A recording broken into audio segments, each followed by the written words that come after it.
এখন ঘড়ির কাঁটা বলছে সময় 5:30 বেজে 6 মিনিট। আজকের দিন হলো 20শে জুলাই 2026। আপনারা সবাই জানেন এবং সকাল থেকে ইতিমধ্যে দেখেছেন যে আজকে 20শে জুলাই যে যন্তর মন্তরে বিগত প্রায় 1 মাস ধরে প্রোটেস্ট চলছিল, যে প্রতিবাদ চলছিল, প্রতিবাদ সভা চলছিল, সেখানে বিরোধী পক্ষের বেশ কিছু সাংসদরা এসেছিলেন এবং তাদের সবার সাথে সিজেপি, তাছাড়া বেশ কিছু ছাত্র সংগঠন ছিল।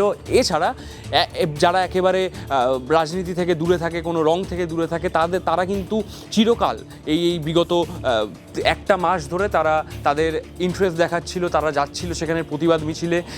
সেখানে আমরা দেখেছি বিভিন্ন রকমের চিত্র, যেখানে মানে যারা বিগত একটা সময় 1947-এর আগে যারা ভারতের হয়ে কাজ করেছে, ভারতের জন্য লড়েছে, নিজের ভূমির জন্য লড়েছে, তারাও যেরকম যাচ্ছিল।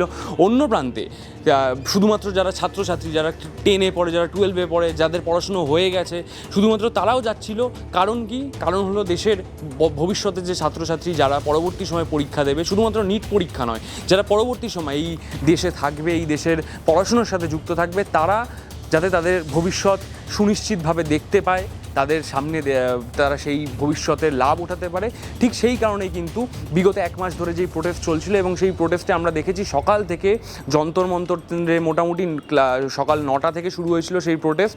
বলা হয়েছিল যে 11টা বা 12টার মধ্যে সংসদ ভবনে পৌঁছে যাওয়া হবে এবং সেখানে গিয়ে তাদের একটাই দাবি থাকবে যে ধর্মেন্দ্র প্রধান অর্থাৎ শিক্ষামন্ত্রীর পদত্যাগ, তাছাড়া সোনাম ওয়াংচুককে যে বিনা অনুমতিতে, তার অনুমতি ছাড়া যে তাকে তুলে নিয়ে গিয়ে হসপিটালাইজ করা হয়েছে, সেইটার বিরুদ্ধে তাদের প্রতিবাদ। এই দুটো মোটামুটি আশা নিয়ে সেই প্রতিবাদকারীরা সেখানে পৌঁছেছিলেন। কিন্তু আমরা কি দেখতে পেলাম? বিষয়টা হলো, আমরা দেখেছি সকাল 9টার সময় শুরু হয়নি, একটু দেরি হয়েছিল, 10টা মতো বেজেছিল সেই পদযাত্রা শুরু হতে, এবং সংসদমুখী যে পদযাত্রা শুরু হয়েছে যন্তর মন্তর থেকে, সেখানে প্রায় কোনো ভেরিফাইড সোর্স থেকে বলা হয়নি কত মানুষ, কিন্তু বেশ কিছু নিউজ মিডিয়া, প্যান ইন্ডিয়া যে ডিজিটাল মিডিয়া বা নিউজ মিডিয়া, তারা বলছে যে মোটামুটি 70,000, 80,000, 90,000, কেউ বলছে 1 লাখও মানুষ, ছাত্রছাত্রী 1 লাখ প্রতিবাদকারীরা সেখানে উপস্থিত ছিলেন। এবং তা মোটামুটি বেলা 12টা বাজার পর থেকে আমরা কি দেখতে পাচ্ছি, পুরোপুরি একদম চিত্রটা বদলে যাচ্ছে।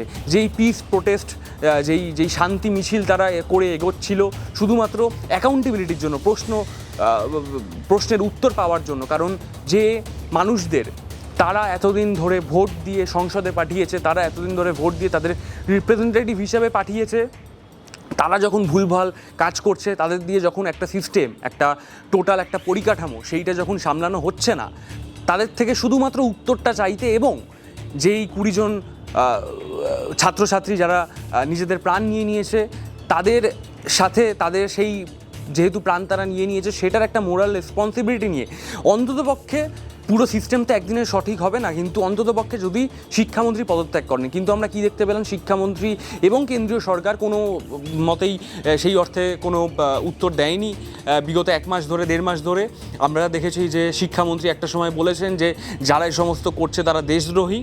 আর এখন তো অধুনা ভারতবর্ষে এটা খুবই স্বাভাবিক যে সরকারের বিরুদ্ধে বলবে তাকে একদম দাগিয়ে দেওয়া, যে তুমি দেশদ্রোহী, তুমি জেহাদি, তুমি খালিস্তানি, তুমি অ্যান্টি ন্যাশনাল, এইসব, তুমি টুকরে টুকরে গ্যাং, তুমি ভারতকে দ্বিখণ্ডিত করতে চাও, এই সমস্ত বহু কথা এখন তো লেবেল করে দেওয়া একদম খুবই সহজ। এবং সেইটার বাইরে আমিও পড়ি না, আমাকেও আমার একেবারে নিজের আত্মীয়দের থেকে শুনতে হয়েছে এই সমস্ত কথা, এই সমস্ত কটাক্ষ, রোহিঙ্গা, জেহাদি, এই সমস্ত অনেক কিছুই। কারণ প্রশ্ন, এবং সেই প্রশ্নকে কেন্দ্র করেই আজকে এত কিছু ঘটে চলেছে।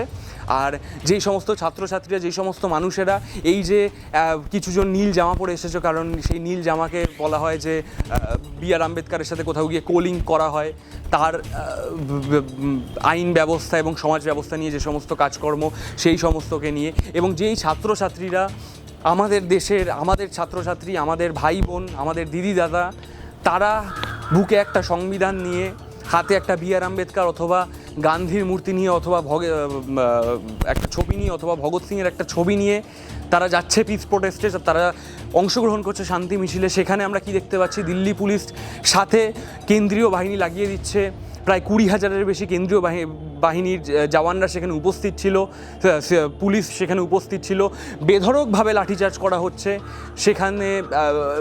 যদিও যে বিরোধী পক্ষ আমাদের সমাজবাদী পার্টি বলুন, কংগ্রেস বলুন, আম আদমি পার্টি বলুন, সেখানের একাধিক নেতৃত্ব সেখানে পৌঁছেছে। इच्छा थी कि उनके मन मर्जी रिजल्ट बने, तो सोचिए 1992 में उस समय बीजेपी धांधली करना चाहती थी एमबीबीएस की सीटों पर, और आज तो सत्ता में इतनी ताकत है कि हर संस्था उनके साथ है। तो ये जो पेपर लीक हो रहा है या परीक्षाएं जो नहीं हो पा रही हैं, यूपी में तो बाकायदा 20 परीक्षाएं के पेपर लीक हुए हैं। 1 लीक हो जाए, 2 लीक हो जाए, 3 लीक हो जाए, लेकिन लगातार लीक हो तो साजिश तो बड़ी है।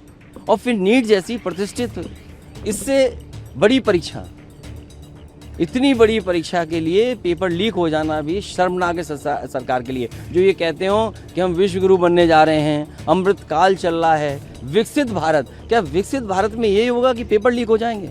তাছাড়া ভীম আর্মি বলুন, অর্থাৎ চন্দ্রশেখর আজাদের যে পার্টি, क्योंकि उनके साथ अन्याय हो रहा है और सरकार सब कुछ अपनी आंखों के सामने होने दे रही है। अन्याय करने से ज़्यादा अन्याय सहना दोषी होता है। मैं दोषी नहीं हूँ, मैं एक भारतीय युवा हूँ जिसको पता है कि युवाओं के लिए खड़ा होना। आज नहीं खड़े होंगे तो कब खड़े होंगे? তারা একাধিক মানুষজন, একাধিক নেতৃত্ব সেখানে পৌঁছেছে, তাদের কথা রেখেছে, সেই ছাত্রদের সাথে তারা পথে হেঁটেছে, যাতে শুধুমাত্র তারা যাতে ন্যায়টা পায়। আমাদের ভারতবর্ষের, আমাদের ভারতবাসীরা, আমরা যারা প্রত্যেক দিন প্রত্যেকটা ভোট দিয়ে আমাদের গণতান্ত্রিক অধিকারটাকে রক্ষা করে তাদেরকে সংসদে পাঠিয়েছি, তারা আজকে একটা মোরাল রেসপন্সিবিলিটি নিয়ে শুধুমাত্র একটা পদত্যাগ করতে নারাজ। সেখানে আজকে সকালবেলা দেখা গেল যে প্রধানমন্ত্রী সংসদ যখনই দেখা গেল যে হয়তো পুলিশ এই বাহিনীকে আটকে রাখতে পারবে না, এই প্রতিবাদকারীদের আটকে রাখতে পারবে না, প্রধানমন্ত্রী সংসদ ছেড়ে চলে যান তার কনভয় নিয়ে। এবার এটা কোনো ভেরিফাইড সোর্স বলছে না যে কী জন্য তিনি বেরিয়ে গেছেন বা কী না, সেই জন্য আমরাও বলতে পারি না যে তিনি এই কারণেই বেরিয়ে গেছেন, কিন্তু তিনি বেরিয়ে গেছেন। কিন্তু সংসদ শুরু হওয়ার আগে, আজকে মনসুন সেশনের প্রথম দিন ছিল, আজকে সংসদ শুরুর আগে কি দেখলাম, প্রধানমন্ত্রী একটা কথা মাত্র বললেন না, একটা কথা, একটা শব্দ উচ্চারণ করলেন না। আজকে 30 দিনের বেশি ধরে যারা এত প্রতিবাদের সাথে জড়িত, এত মানুষ তারা অনশনে আছে, তাদের ব্যাপারে একটা কথাও বললেন না। তিনি সেই বিরোধী দলের নেতা রাহুল গান্ধীর ব্যাপারে বললেন, কটাক্ষ করলেন। मैं किसी 56 साल के नौजवान की बात नहीं कर रहा हूं, मैं देश के ये स्टार्टअप ने 28 के एवरेज वाले नौजवानों ने এই যে সংসদের যে রাজনীতি এবং যে সংসদীয় রাজনীতি যেটা আমরা দেখে অভ্যস্ত, সেটাই একইভাবে চলতে থাকলো। কিন্তু ভারতবর্ষে আজকে যেখানে বিশ্বের সমস্ত মিডিয়া, বড় বড় মিডিয়া এজেন্সি পুরো বিশ্বের, তারা এই জিনিসটাকে কভার করছে, সেখানে আমাদের প্রধানমন্ত্রী সেই বিষয়ে একটা কথা পর্যন্ত বললেন না। এবং অন্যদিকে দেখতে পেলাম, এটা যদিও অভিজিৎ দীপকে আমরা অফিসিয়াল সোর্স হিসেবেই ধরছি, কারণ তিনি ককরোচ জনতা পার্টির বলা যায় ফাউন্ডিং মেম্বার, তাই তার কথাটাকে একেবারে ফুল প্রুফ একটা প্রমাণ হিসাবে না ধরলেও তিনি কি বলছেন যে সোনাম ওয়াংচুকের যিনি স্ত্রী, তাকে নাকি চুল ধরে মাটিতে মারা হয়েছে, তার উপরও লাঠিচার্জ করা হয়েছে, তাকে পেটানো হয়েছে। सोनम सर के वाइफ के बाल खींचकर घसीट कर लेकर जा रही है पुलिस उन्हें। এইরকম একটা পরিস্থিতি আমাদের ভারতবর্ষে। শুধু কি তারা বুকে সংবিধান নিয়ে, বি.আর. আম্বেদকর আর গান্ধীর ভ্যালুজ নিয়ে, তাদের কথা অনুযায়ী শান্তি মিছিলে যোগদান করেছিল, সেইটার জন্য তাদের এইটা করতে, এই যে সমস্যার সম্মুখীন হতে হলো আজকে।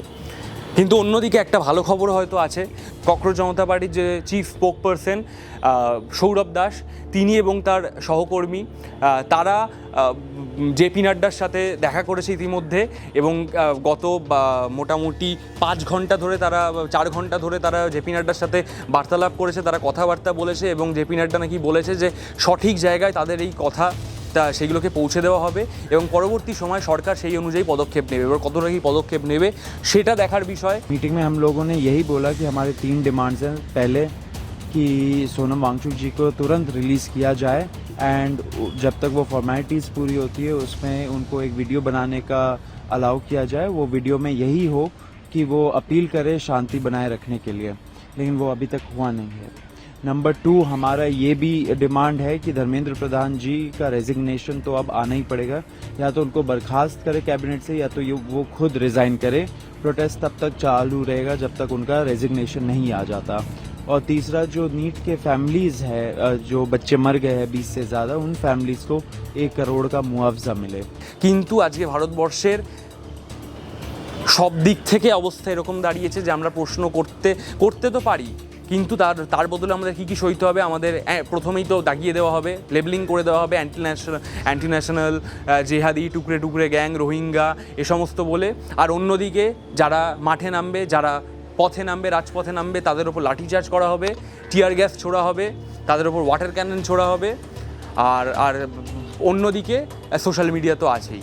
এই এত কিছুর মাঝখানে দাঁড়িয়েও যারা রাস্তায় আজকে নেমেছিলেন তাদের বক্তব্য কি সেটা আপনারা ইতিমধ্যে দেখেছেন। আমরাও চেষ্টা করব আরও বেশ কিছু বক্তব্য তুলে ধরার পরবর্তী সময়। তাই সঙ্গে থাকুন এবং দেখতে থাকুন দা বাংলা স্ফিয়ার। এবং সব থেকে বড় এবং গুরুত্বপূর্ণ বিষয়, প্রশ্নটা করতে থাকুন। অ্যাকাউন্টেবিলিটিটা খুব দরকার। আগের দিনও বলেছি, এই অ্যাকাউন্টেবিলিটি না থাকলে গণতান্ত্রিক ভারতবর্ষ আমরা আর বলতে পারবো না, আমরা আর বলতেই পারবো না যে আমরা গণতান্ত্রিক একটা রাষ্ট্রে থাকি। তাই প্রশ্নটা করতে থাকুন। দেখা হবে, ধন্যবাদ।